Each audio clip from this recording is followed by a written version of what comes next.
Good afternoon, everyone. My name is Ariel Tabson, and I am the Public Information Officer for the Tennessee Highway Safety Office. Today is the second episode of Talking Traffic Safety. It's a new chat series that we've started here on Facebook, and we want to continue to do this. We're going to do this all throughout the year as much as we can to spread awareness for traffic safety issues and to discuss them. So feel free to join us.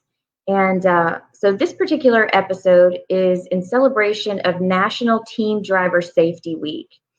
Talking Traffic Safety today is being streamed live from the Reduce TN Crashes Facebook page. Reduce TN Crashes is a teen-oriented program funded by the Tennessee Highway Safety Office to increase driver safety education through peer-to-peer engagement. If you are a high school student in Tennessee, visit reducetncrashes.org to register your school and sign up for various activities to get involved in teen driver safety. If you are a high school senior who is in Tennessee, visit reducetncrashes.org/scholarship to learn how you can earn a $3,000 scholarship by participating in traffic safety activities. So feel free to explore this Facebook page and the Reduce TN Crashes website for more information and resources. This is pretty much your hub for all things teen driver safety and all things that are teen oriented. So please maximize these resources. Today's event will feature 3 panelists serving as subject matter experts. I will serve as your moderator by presenting topics and questions for our experts to discuss. If you would like to participate, please submit your questions in the comments section below. Each question that I mentioned will appear on the screen, right down there, see? If we don't get to your question during the show, email admin@reducetncrashes.org so we can answer you. So we're going to try to cover as much as we can and address as many questions as we can. But if for whatever reason we don't address yours, please email us because we want to send you as much information as possible. So thank you for joining us. We're very excited to be here today. And now let me introduce our panel. Our first guest is Larissa Redmond Thompson. She is the CEO of Collegiate Life Investment Foundation, which is also known as CLIF. Hi, Ariel. Hello, everybody. As she stated, my name is Larissa Thompson, and I'm the CEO of Collegiate Life Investment Foundation. And our organization is a nonprofit organization established right here in Tennessee, founded to bring awareness to the dangers of distracted driving across the state. About 3 years ago, though, we expanded that scope and started a program for teen driver safety called CARES, Children Advocates for Road Education and Safety. And so we've used CARES to partner with different middle and high schools across the state of Tennessee, specifically in Shelby County and Rutherford County, to educate our teen drivers about road safety. So we're super excited to be here today, and we have a lot. Hopefully you guys will learn from this great panel. Well, thank you, Larissa. We're very excited to learn more about CLIF and everything that you have to discuss. Our next panelist is Rick Burt. He is the CEO of Students Against Destructive Decisions, which is also known as SAD. Welcome, Rick. Tell us about you and your organization. Thank you so much for having me. It's an honor to be here. SAD has been around for almost 4 decades, working to empower teens, engage parents, mobilize communities, and change lives around the leading causes of teen death and injury. Of course, we know traffic crashes are that #1 killer of teens. So we're proud to work with the Tennessee Highway Safety Office and partners all across the state to build an army of young people who can be advocates for all the topics we're going to talk about today. So folks can get engaged and be a part of what we're doing by following us on our social media channels, by following our programs, and getting involved with our chapters all across the state. So we'll talk much more about that in the chat ahead. Glad to be here. Thank you, Rick. It's a pleasure to have you as well. Our third panelist is Chief Deputy Derek Woods from Cocke County Sheriff's Office. Thank you, Ariel. I'm glad to be on the panelist here, and just a great opportunity to talk about how important our teens and our teen drivers are. I've had the distinct opportunity for 32 years to be at the Cobb County Sheriff's Department as the chief deputy currently. I've had the opportunity to write many grants that affect our high schools. We have 2 high schools actually that have driver's education classes in them. So in those classes, I've also been able to put in driving simulators, DUI glasses, marijuana glasses, distracted driving goggles. Also partnered with State Farm to host some distracted driving and some driver safety events.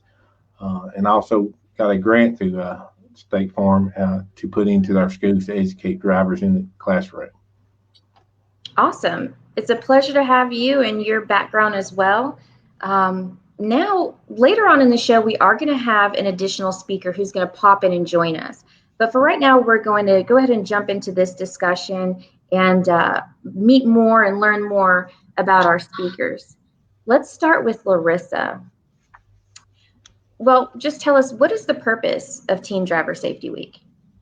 Well, Teen Driver Safety Week is a national week across the country here in America, and Teen Driver Safety Week is held every October of every year, and it's a way for parents and other adults to engage with our teens and have open conversations about the importance of road safety and the expectations of our teen drivers on our highways. We know they're just getting into the use of driving and teen laws and what all of that means. So it's a great way to engage with them with fun activities, lots of information, so that everything they didn't learn when taking their driver's test, or they might or might not have learned in driver's education, they'll be able to grasp during various activities across the country during National Teen Driver Safety Week.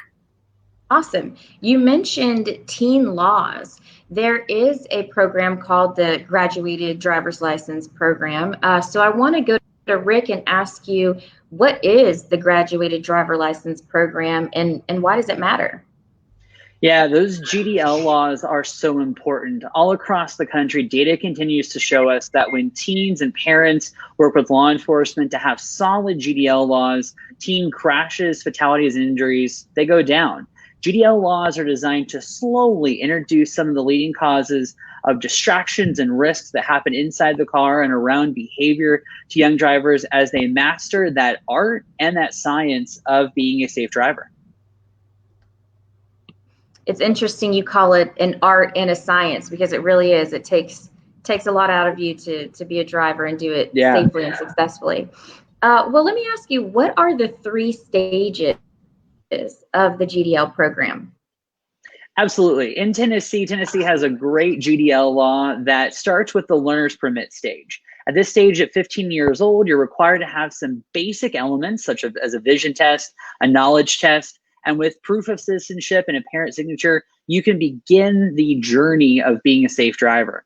For the next 12 months, you're required to work with a driver who is in the front seat, 21 years of age or older. You can't drive during certain hours, and this period is designed to help you get acquainted with the art and science of being a driver and get to master those skills just a little bit. We enter stage 2, or level 2, as the intermediate stage. So this can happen at the age of 16, where you've held that permit for 180 days, you've passed a driving test, you've remained free from major infractions, and this is really in place until the age of 21. There are passenger restrictions, which we'll talk about here in a little bit, but this gets you familiar with some of those basic elements of being the driver. That continues through the age of 16 till 17. Again, this is an opportunity for you to, again, continue to grow your skills. It's so important for parents to continue to work with teen drivers during this intermediate stage to help them be familiar with what they need to do behind the wheel to be safe and to be engaged. These laws are in effect until the age of 18 or until the age of 21, which we'll talk about here in a minute, where you then are far from being an expert in a driver, but by that point, the teen brain has developed a little bit. You've become familiar a little bit with the tasks of driving, and you can continue to grow as you move towards being that safe driver. Awesome. That was a very, very thorough overview. Thank you. Let me ask you, Derek, at which stage of the GDL program can you have passengers, and how many? In your intermediate license, you're allowed to have 1 passenger in your vehicle. Also, everyone must be seat belted in their vehicle. Also, the big concern with having occupants in your vehicle, especially as a team driver, you're easily distracted. We want to keep you focused on the operations of the vehicle so you can maintain control of the vehicle, not speed, and make your awareness of your surroundings. The more people in there, more involved you are in conversation, more you are paying attention to what other passengers are doing in your vehicle. So therefore you become distracted. And also, we always have been the issue of more teens together, peer pressure of one another, trying to be an influence or trying to show off and do those things where you have multiple people in the car. So the law is geared at if you've got one person in the vehicle, hopefully that one person is somebody that if you're having conversations, it's about driving. They're paying attention just as much as you are, and you both are trying to do things and to arrive alive. It's very important, very important. Mm-hmm. And as we know, teenagers are very vulnerable and can be easily influenced, especially by peers. And because they don't have experience driving on the road, that makes them even more at risk for all of the things that you mentioned. So thank you very much for bringing that up. It was very important. Larissa, let me ask you, what should teens know about the GDL laws as they relate to nighttime driving? That's a great question, Mario. Most people really don't think about, is there a law about teens driving at night, which our GDL here in Tennessee sets strict restrictions for that. So Rick mentioned before when talking about the GDL laws, the different levels. And so depending on the level will depend upon the restrictions for nighttime driving. So for that first level, level 1, teens are not allowed to drive between the hours of 10 p.m. and 6 a.m. For level 2, which Rick mentioned, teens are not allowed to drive between 11 p.m. and 6 a.m. And so this restriction was really put into place to protect the teen driver from consequences that typically happen following drowsy driving, which I'm sure we'll hit a little later in this segment. But driving at night can be really dangerous. And so for our unexperienced teen drivers, we want to kind of set some parameters until they're used to really driving those late night hours. Awesome. That's very, driving at night can be risky and dangerous for anyone, let alone a teenager and somebody who's not experienced on the roadways. Obviously we all think we know the road because we've driven it and ridden it so many times, but it absolutely is different when it's nighttime. There's a lot more variables there. Okay. Well, Rick, let me ask you, do you believe that driving is a privilege or is it considered a right? It's totally a privilege, and there's lots of reasons to think of that. Every day when we go on our roadways, every day whether we're a pedestrian or a motorized driver, whatever we might be doing on our roadways, we are always just one choice away from possibly hurting or harming someone else. All that keeps crashes from happening in Tennessee is that that yellow line in the middle of the road and driver's common sense. So we really need to understand that those choices are our own. And when we talk with teens at SAD, we talk about those consequences. We talk about the power of making good choices. Those all go back to it being a privilege. And a privilege can be taken away, which I'm sure Deputy Woods can talk about as well. Yeah, let's hear from you, Derek. What are your thoughts on that? Like Rick said, that privilege to operate on the roadways is an extraordinary responsibility and staying focused. Also, you don't want to hurt yourself or hurt someone else. So you really need to pay attention to what you're doing. Teen drivers is utmost important. You're a new driver. Your surroundings are different. The speed makes a factor, how quick your surroundings are coming up on you. So being alert, paying attention, reduce speeds, maintain control of your vehicle. Those all take so much of a big factor in a situation that should arise, how the outcome could be. I noticed we have another special guest that came to join the show. Do you want to introduce the new chatter that we have? This is my son, Derek Jordan. He's a junior in high school at Lakeway Christian Academy. He is a 16-year-old driver, received his permit a year ago in September, then received his intermediate driver's license last month and has shortly after that been driving himself to school. We have awesome. many discussions about on operating a vehicle and just making him aware of what's going on in his surroundings, how many people he can have in the vehicle and things like that. We were out eating late the other night. His mother drove him home for the hours. Just showing that, following the law and showing him the example how it should be. And I'll have to say he is doing extremely well. Our driving vehicle gives us a report card on our son's driving. Doing extremely well, even when we're not with him. So that's good, and that's what we want all teens to do and continue to do. There's no pressure having a dad in law enforcement, right? No pressure at all. No. I'm really glad that you brought all of those points up, Derek, because it reinforces the message that parents have a vital role in helping to educate teens and support them and make sure they're being safe drivers. So everything that you mentioned are really great tips for other parents so that they know how to learn the GDL laws and how to enforce them on their own to keep their teens safe. So Jordan, we're going to come back to you. I'm going to ask you at least one question at some point, but let's go ahead and take this question that we received from the public. The question is, can you get a ticket if you have more than one passenger? I'm going to give that to Derek. That should be an infraction. And obviously, if you were to have an incident, an accident, and it asked how many passengers are listed in it, and obviously there's some other effects from that, not only from an infraction on your license, their insurance.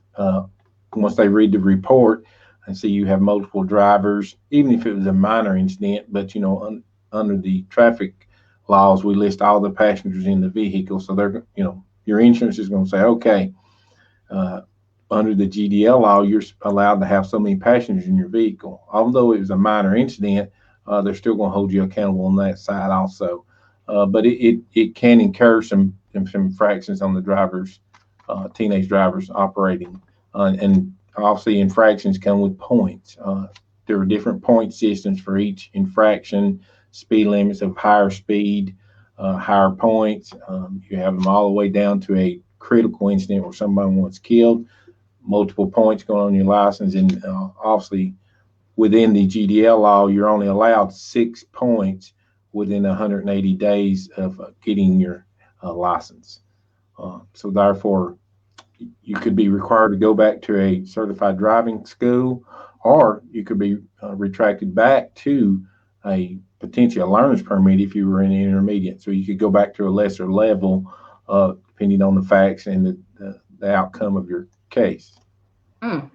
That's a really good point. I'm glad that you brought up the point system, because even adults often don't understand how points work and how it can affect your driving record. So it's very important for teens to learn that on the front end. Let me ask you, did you address some of the different traffic violations? Are there, what are the different violations that can add points to your license? Well, obviously, you have the speeding violations. You have reckless driving violations. You have, if you're in a construction zone, and, if you texting while driving gives you points. Leaving the scene of an accident gives you points. Oh, wow. There's so many factors in there. Wrong side of the roadway gives you points. Improper passing, some of the things that seem very minimal, just like improper passing seems minimal, but that's 4 points. So you get 4 points on your license. You're only allowed 6 in 180 days from receiving it.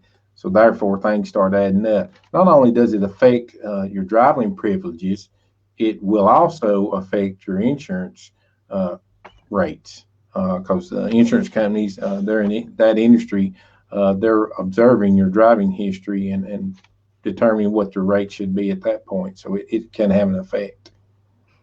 So thank you for that. So the image that we have on the screen right now is the GDL penalties. And this is information that Derek was referring to. And this can be found in the Tennessee Driver's Manual. So if you do want to learn more about the GDL laws and their penalties, that is a source that is available to you. Okay. Did anybody else have anything to add about GDL penalties or anything before we move on?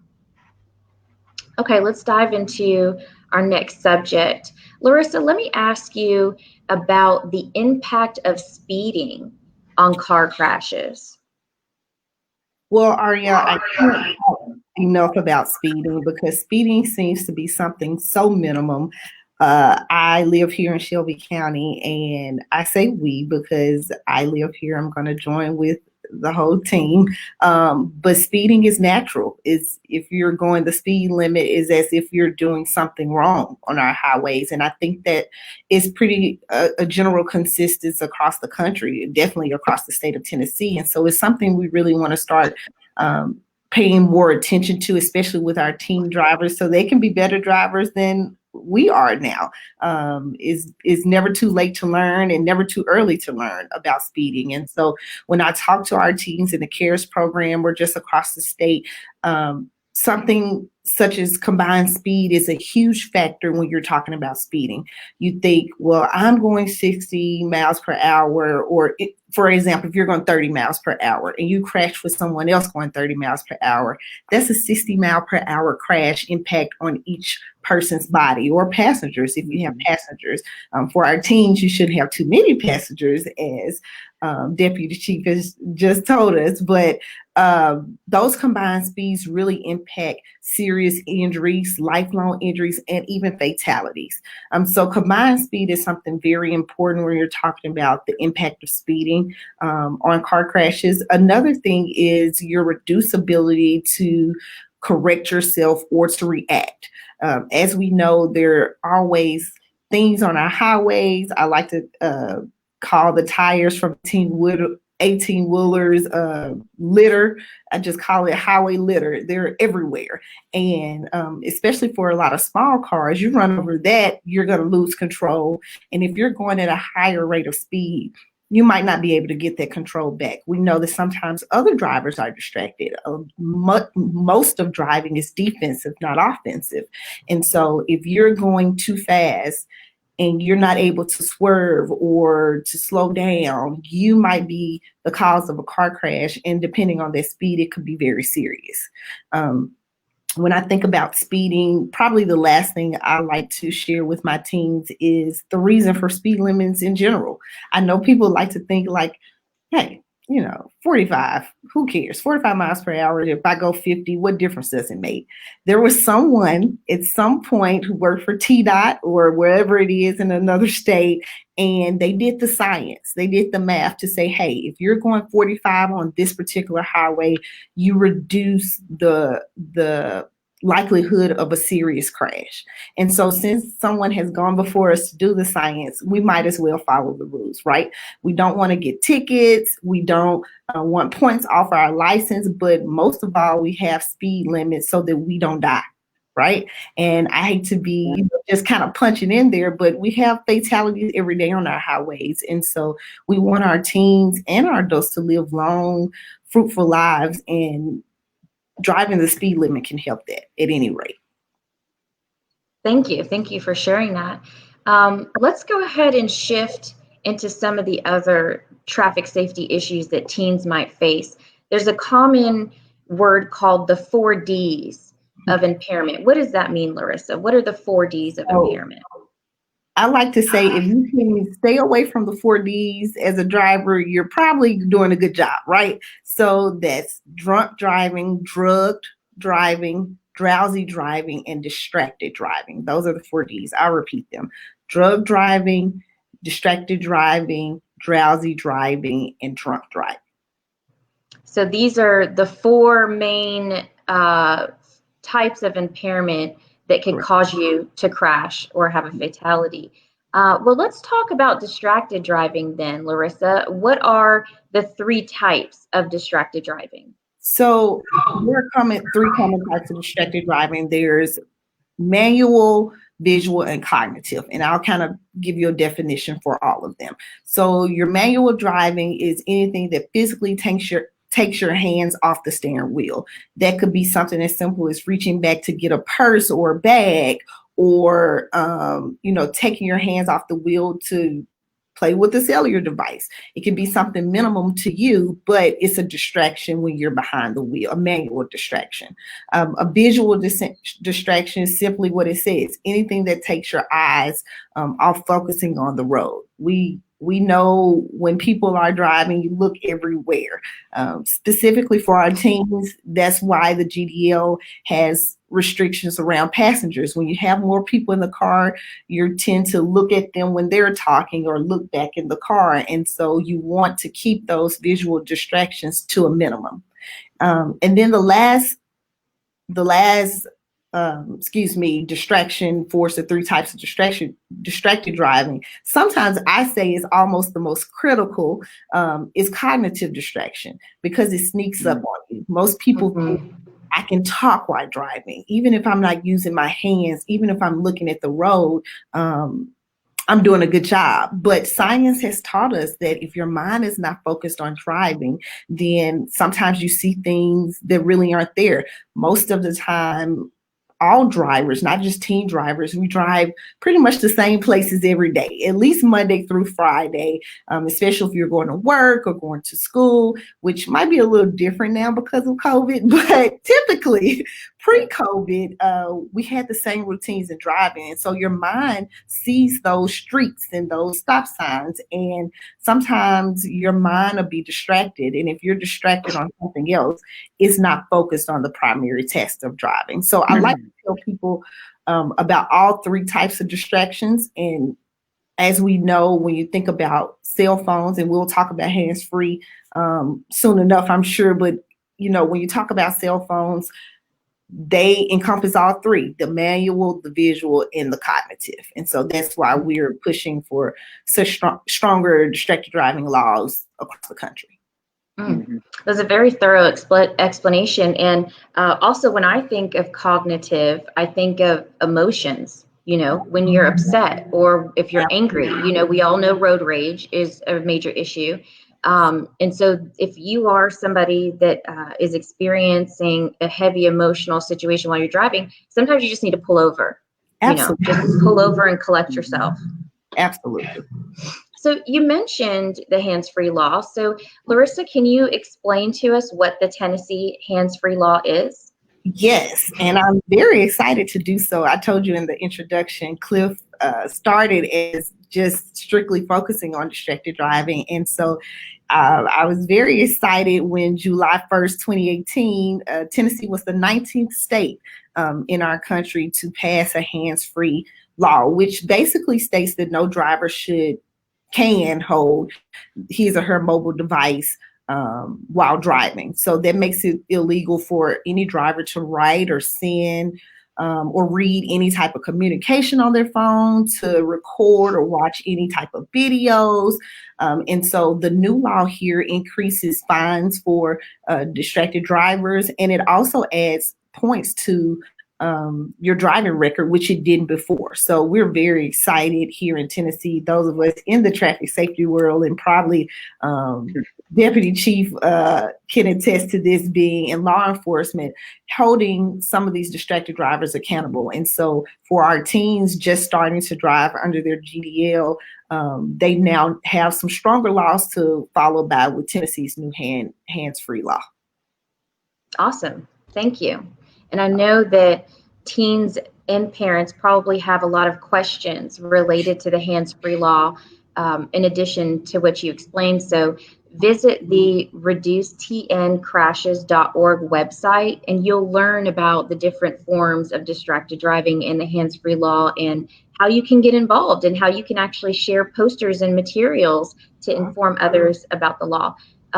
So we are going to jump to our special guest soon, but first I want to go to Rick, and I want to talk about in-vehicle technology to kind of wrap up our distracted driving conversation. So Rick, tell us, what forms of technology distract teens while driving? A lot of times we think about technology as being simply our cell phone, but there are so many things that we bring inside a vehicle which really do exactly what Larissa was talking about. They pull away our eyes, our hands, our minds from the task of driving. First, the cell phone. It amazes me. Research continues to show us drivers of all age They know that distracted driving, texting while driving, using their phone, they know it's wrong, but they still just can't break the habit. So it's fascinating to me that that's still something we see. So I applaud Cliff and the great work that they've done to get this law in place. But still, even though we're hands-free, we still have that cognitive piece. So I would still caution people in thinking that hands-free means risk-free, because there still is that cognitive distraction that's in place. We've taken technology to a whole new level in recent years. We've all got smartwatches that are on our wrists. We've got iPads we're bringing in the car. I even know now that there are water bottles that you can get that will ring if you're not drinking enough water throughout the course of the day. And these are all things that are beeping and buzzing and vying for our attention. And when we're behind the wheel, we can't have any of that. Any sort of those distractions is dangerous. And there's even technology that's intended to make us safer drivers, lane departure technology, park assist, in-vehicle technology like that is intended to make us safer.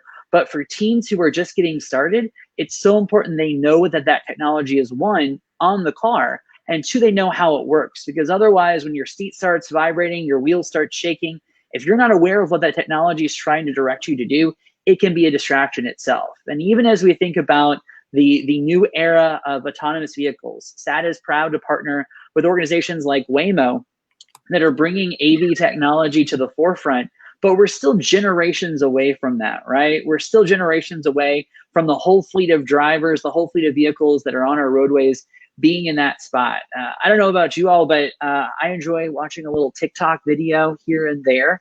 And I think we've all seen a certain brand of car that can drive itself. Well, I think some people have taken that a little too far, because we've seen those TikTok videos that have teens in the car and no one in the driver's seat. Oh. Even though there might be that technology in the car to keep us safe, we still need drivers that are attentive. We still need drivers that can respond. We still need drivers that are engaged. So please don't bet your life on a system that still is relying on you as a driver to still be responsible and respectful, because that is still your choices that could impact others and put others in harm's way. Those are very good points. So it may be good for teens to learn how to drive and operate a vehicle traditionally in some ways, because your technology can go out on you, it can fail, it can sometimes have issues while you're driving. So it's good to learn proper ways to park and proper ways to back up without relying on sensors and relying on the visual aspects and technology in the vehicle. So then, Rick, how can parents better prepare teens for the new in-vehicle technology? Let me give you a quick example, Ariel. I was in Tennessee not so long ago. About a year ago, it snowed. Everyone panics in Tennessee when there's snow, right? So I was driving a rental car that had lane departure technology. Well, there was snow alongside of the roadway, and so the car couldn't detect where the lane actually was. So it started to actually cause me to drift into another lane of traffic, because those sensors weren't available to do what they were intended to do. Luckily, I was there. I was able to overtake the technology and respond in those situations. This goes back to the importance of young people and parents getting behind the wheel and practicing. There's the old adage, practice makes perfect. I don't think that's true in driving. I think practice makes us work towards perfect. Where when parents and teens are behind the wheel, they're practicing in adverse driving conditions. They're practicing at night. They're practicing in different scenarios where that technology could go out. It goes back to parents being engaged. It goes back to parents talking about and going through the owner's manual of what does that light mean? What does this mean? Because unfortunately, across the brands of cars, there's still not true consistency in what that technology looks like. Lane departure, automatic braking, all those things look and act just a little bit differently. And so parents, if you're going to be putting a teen in that car, they need to explain what that technology means. If you're going to be switching cars, when I was learning to drive, I was driving mom's minivan, dad's pickup truck, whatever car was available. And so I was switching back and forth. And so I needed to know what those technologies were in each of those cars and how those cars will respond. Moral of the story, practice, parents be involved. That's how we work towards being perfect drivers. Awesome. It's very helpful. Great conversation. Right now, I would like to introduce introduce an additional guest speaker that's going to come and chat with us.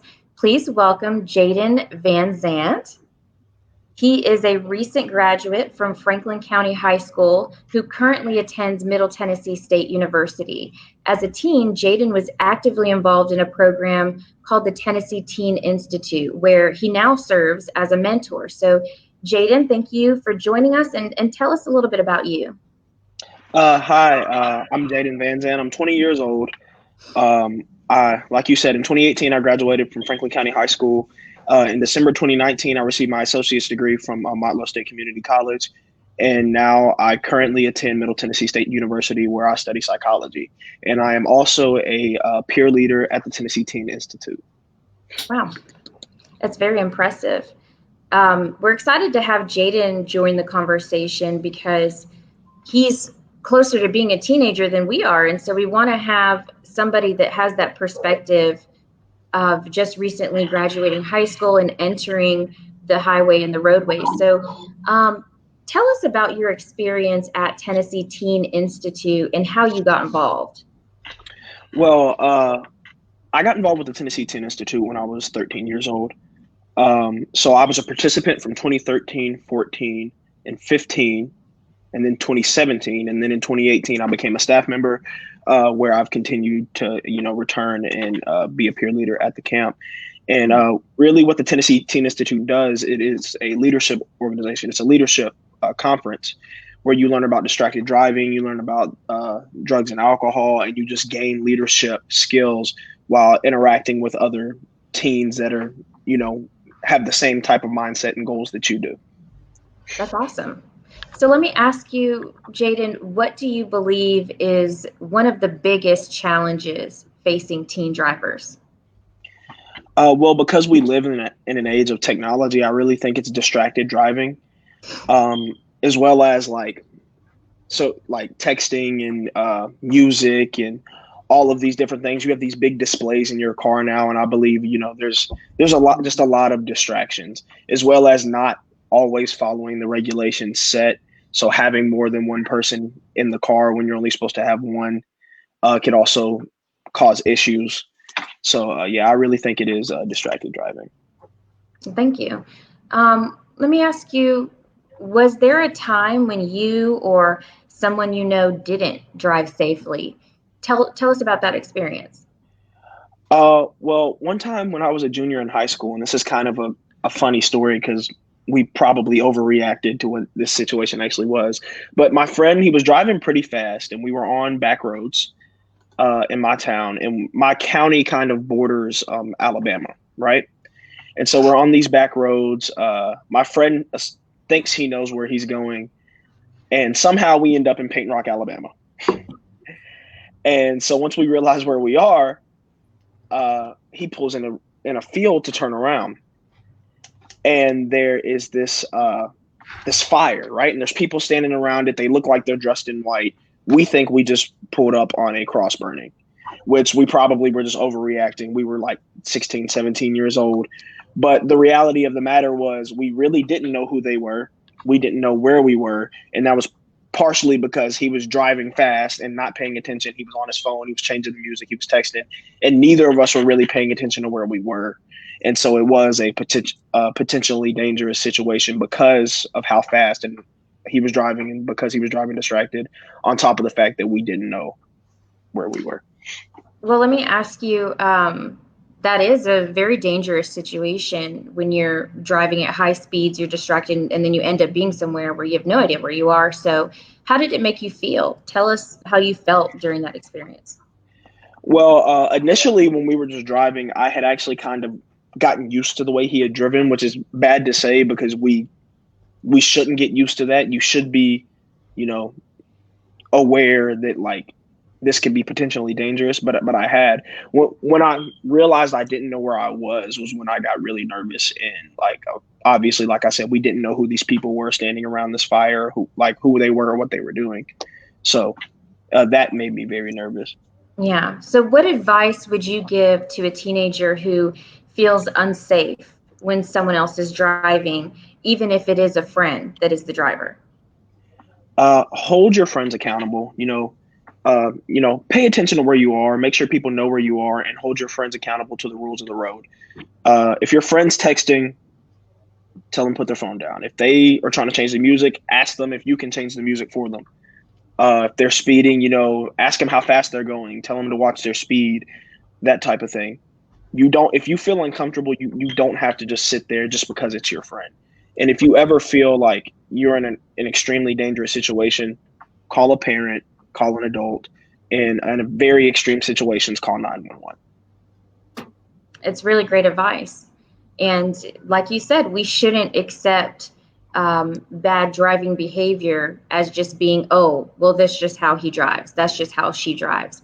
You should feel empowered to be able to vocalize your concerns and improve that person's behavior, because then it keeps both of you safe.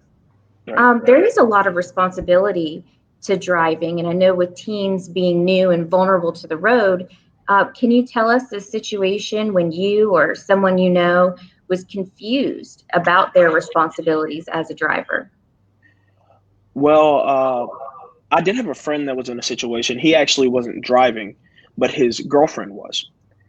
And they were riding on the road. They got pulled over. And to make a very long story short, the situation escalated kind of physically with the police officer. And the police officer had not told his girlfriend what exactly she had done. And of course, her father called the station and got all of that resolved. But they were both very uncomfortable because neither of them really knew why it had escalated to the point it had and why they had been pulled over in the first place. So they were very uncomfortable with that. This is a great situation to kind of talk about, because this can really happen to anyone. And if you don't really have experience of being pulled over, you don't know what to expect. You don't know what to do. So let me ask Derek, what would be your advice for a teenager in that situation? Also, I recommend that you have your license, your registration, and your vehicle insurance ready, available. Just remain calm, polite. Keep your hands visible to the officer, preferably on the steering wheel. Always remember that a citation is not an admission of guilt. Therefore, you should not argue or disagree. These are matters that can be discussed in court, where a neutral party such as a judge can hear both sides. I think if you keep the conversation very, very neutral and very open, the officer will appreciate that. And again, the respect goes both ways. Even if one party isn't being respectful, again, keep your composure. You will have your day to discuss this matter in front of a neutral party and try to resolve it. This is not the place to do that, so things don't escalate and get out of hand. So you can move on past that incident and go on to travel and arrive safely where you're going. Thank you for that. Kind of the most important message out of this is make sure that your friends or family know where you are when you leave the house and you get on the road, because if something ever happens to you, they won't know. And also, if you're in trouble or if you're scared or anything, you'll have that friend or family member to be able to call. And like he said, getting a ticket or getting pulled over is not an admission of guilt. So handle everything with proper etiquette. And then once you exit the situation, you can then find a way to resolve it afterwards. Thank you so much for both of you contributing to this conversation. Jaden, thank you so much for coming out and spending a little bit of time with us. Just wanted to give you an opportunity before you leave to give us maybe some final thoughts. Thank you. Thank you guys for having me. I just want to thank Chief Woods specifically for that insight, because what he said really lines up with what I was taught as a kid, that to always make sure that you're in the right and always make sure you're handling things the right way, because in the end, if you handle things with the correct etiquette and in the correct manner, the things will come out in your favor. So thank you for allowing me to speak, and that's about it. Thank you, Jaden. Bye. Thank you, Jaden. All right, so what we're going to do now, we've got about 15 minutes left in the show. So I want to kind of get back to our discussions about the 4Ds. We had covered distracted driving, but we didn't really get too much into impaired driving. So I want to go ahead and go with Derek and ask, what is impaired driving? Of course, impaired driving is, anything that affects your driving. It can be alcohol, highly intoxicated, even if you've had, at a teenager, even if you've had one drink or sip of a drink, anything that you feel like you've got a buzz on that affects your impairment, it's really a time that you really don't need to get behind the wheel. You need to be responsible and take care of yourself safety and obviously safety of others and the surroundings around you. Illegal drugs, obviously do not need to be congesting your body as a teenager, and obviously don't need to be in the place of operating a vehicle whatsoever. Put yourself in great danger and everyone else in great danger. So completely eliminate that from the possibility. Even if you're friends, they shouldn't be doing it, but if they are, make the exception that you're not going to do it. Look, if you may be the one that has to be the adult at that time, says I have to look after them and be the responsible party here, even though they may be 18, you may be 16, but again, it takes that responsible party to keep everyone safe. So be that responsible party, even if it's just you and not everyone else. And just remember, legal drugs, even if you're prescribed some prescriptions from your doctor, there's also indications on the ball if you should not operate a vehicle while taking these or within so many hours. Pay close attention to that. There's been medical research that puts that label in place for a reason, because there's some actions that you may not be able to be in control of because of the prescription drug. So that's very important. You see that a lot on the roadways today when you see crashes and incidents, DUI arrests. It is along the lines of illegal drugs. So be very cognitive of what you're taking in your system, and if you're going to have to operate a vehicle, and the time frame that you would be operating a vehicle. Those are really good tips, because most people probably would not think that impaired driving would include prescription medications, even though they can affect your body and the way that you drive. So let's go to Rick, and I want to ask you, what are some myths about impaired driving?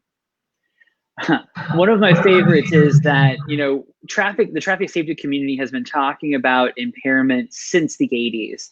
And organizations like MAD, SAD, NHTSA, law enforcement have all teamed up, and we've made a great improvement. And I think there are those among us who believe that impaired driving is fixed, that folks know to take an Uber, they know to take a Lyft.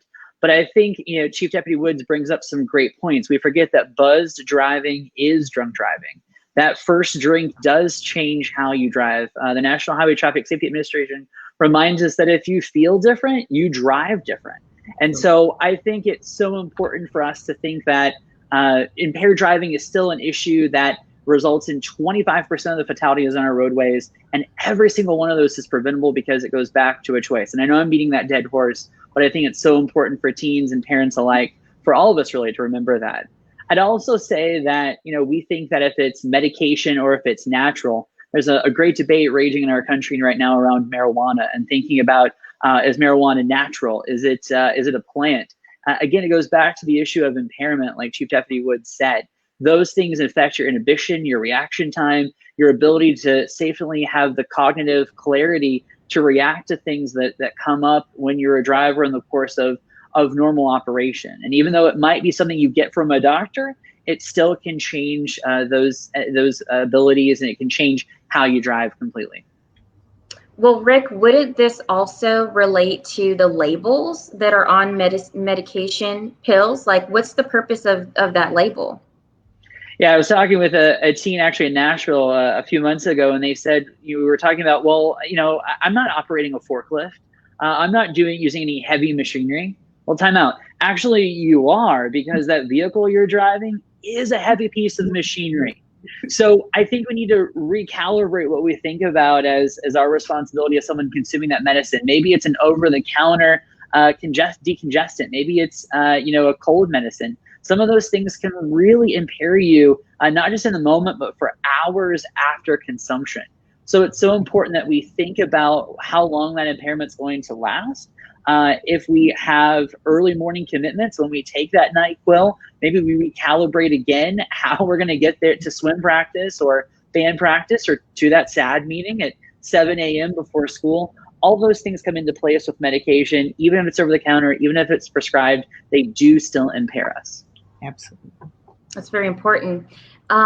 Okay, let's talk about the consequences of driving while you're impaired. Let's go to Derek. Tell us about the penalties that come with a DUI. If you're between the ages of 13 and 17 and you're found in possession, consumed, or sold either alcohol or drugs, your driving privilege will be suspended for 1 year or until you're age 17, whichever is longer. Even if you have never had a license, you could still lose your privilege to drive until you reach age 17. If you have a second conviction, the suspension is for 2 years or until you're 18, whichever is longer. Now, remember, in a teenager, your alcohol BAC is not the same as an adult, which is 0.08. In a teenager, it is 0.02, which would consider you under the influence of impairment or alcohol. So therefore, any consumption, as the scale reads, would affect your level drastically. So not getting behind the wheel, obviously not consuming alcohol underage is the most important, but being in a situation where you would operate a vehicle puts you at great risk and someone else at great risk. As Rick said, the large percentage of traffic fatalities are due to alcohol impaired drivers. So this is most important. I think the 0.02 is a great level. As teenagers, from one, their mind's not completely developed. They're not well aware how to operate a vehicle if it went out of control. You know, everyone focuses on speed limit. Well, I'm doing the speed limit. Speed limits are there for a reason, where you can maintain control of your vehicle if something should happen, keeping your safe distance from a car. If something should happen, you can react. Same kind of minute things, but in actuality, at that very second it happens, it's the most greatly deadliest things you have to take into immediate consideration at your hands. And you have to immediately react, and you have to react properly, or you could hurt yourself or kill someone. So being impaired really affects all those reactions. You can imagine you're seeing something, you've seen videos and things are in slow motion. That impairment as a teenager, you can imagine the slow motion is really slow. But as adults, it slows it down. But as a teenager, you're kind of just step. Then, in between those steps, it's seconds and lives. So again, don't drink and drive. Obviously, don't drink it underage. And when you're behind the wheel, it's a great responsibility. So you need to be 100% when you're behind that wheel, alert. And most teenagers probably would not realize that combining drugs can also magnify your impairment. So if you take a medication, a certain medication that where the label already says it can impair you, and then you drink alcohol or take other drugs, it can have a great effect on you when you're driving, in addition to what you've already taken. So everyone needs to absolutely be aware of what you're consuming and know that buzz driving is drug driving. Any substance you put in your body that changes you will change your driving. That was really great. And people should also know that consequences of a DUI could be a fatal crash. You could kill someone or yourself. And so everyone's life is important, and we want to save as many lives as possible. We have a couple minutes left, so I'm just going to ask one last question. I'm going to give it to Larissa to kind of round things out. Let's talk about drowsy driving. What is drowsy driving? Absolutely. So it was a perfect segue, really, from drug and impaired driving to drowsy driving, because most of the time when you're drugged and impaired, sleep is soon to follow, right? And so a lot of people think, even with just being tired from your day-to-day activity, I can make it home, or I'm not as sleepy as I am, or it's only 5 minutes away. But when we talk about drowsy driving, studies show that within those 5 minutes within to your home, within a 5-mile radius, is when most people have drowsy driving car crashes, whether they're involving other cars or car crashes by themselves. And so really drowsy driving, just to give you a definition, is simply operating a motor vehicle while a person is fatigued or sleepy. And unfortunately, that can be really common with our teen drivers. I know that in several places in Tennessee, we are doing virtual learning now because of COVID. And so many teens stay up later at night because they know they just kind of have to wake up and get on the computer in the morning. And so a lot of times, or especially in the summer, drowsy driving ticks up a lot because we're staying out late, we're doing activities.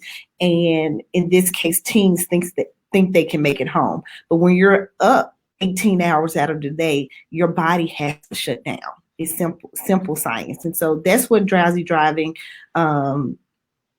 really encompasses. I like to think of it as one of the aftermaths of drunk and drowsy driving, because as we all know, as adults, if you drink or you're doing drugs, it's going to impact your body and you're going to have to sleep. And so a lot of the times, we hope that our teens or just drivers in general aren't behind the wheel. Yeah. That's very important to know.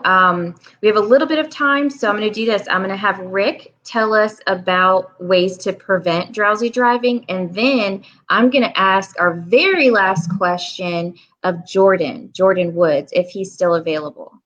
So, Rick, let me go and ask you, how do you prevent drowsy driving?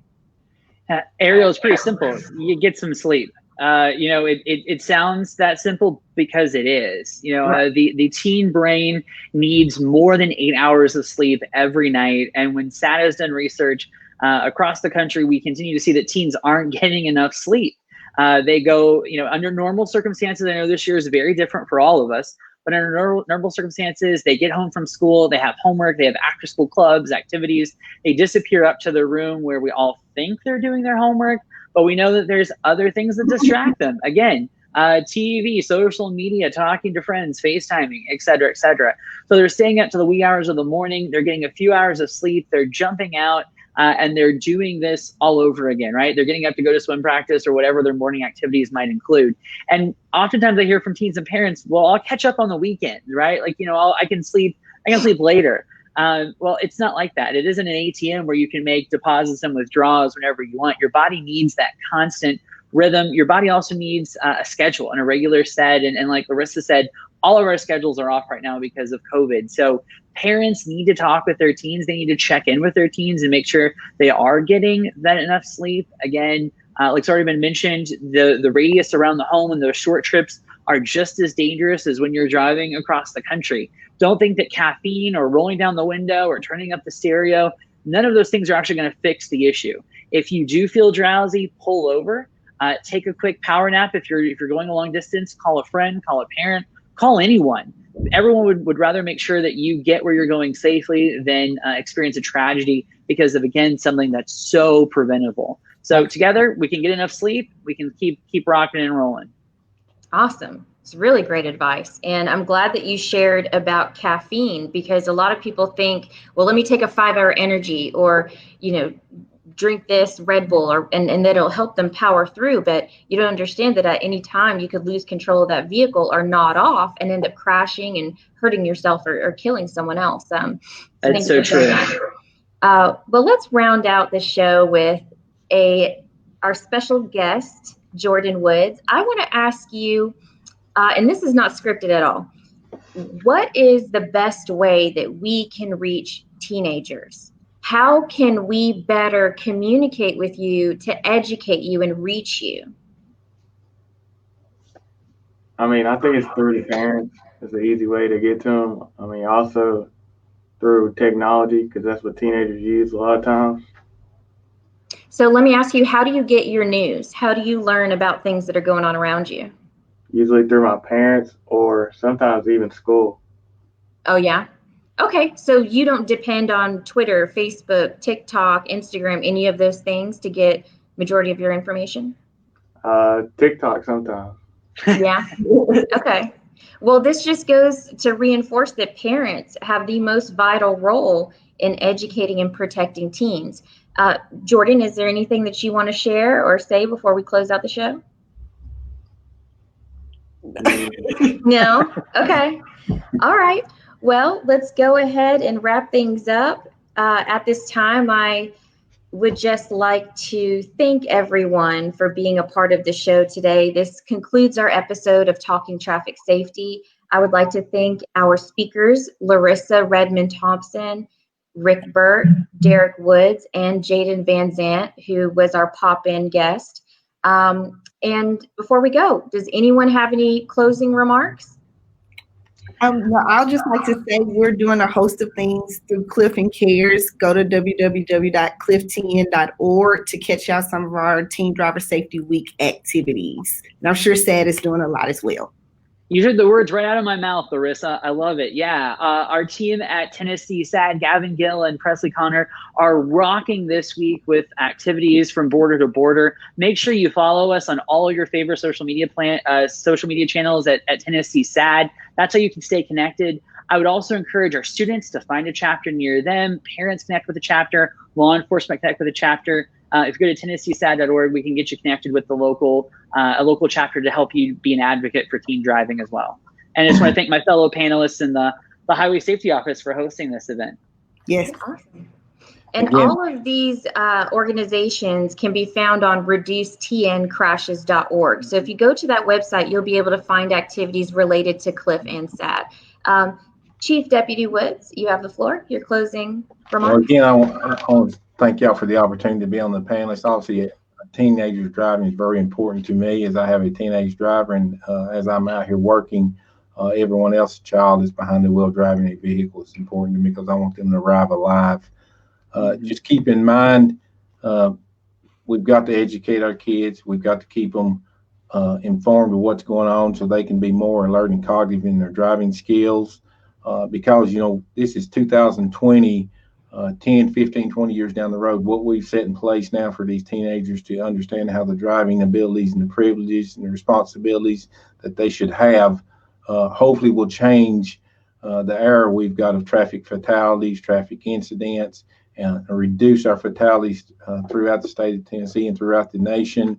But this is hopefully is the beginning of a growing trend, and I think Tennessee Highway Safety Office is definitely partnered with SAD and Cliff and everyone to move this forward is great. So visit tntrafficsafety.org website. A lot of information on there, and they'll continue to update it. And I do appreciate the opportunity again. Thank you for that, Chief. And everyone out there that's watching the show, if we didn't get to your question, please email admin@reducetncrashes.org. Again, visit the website, send us your questions. Everyone take care and drive safe. Bye. Bye. Thanks.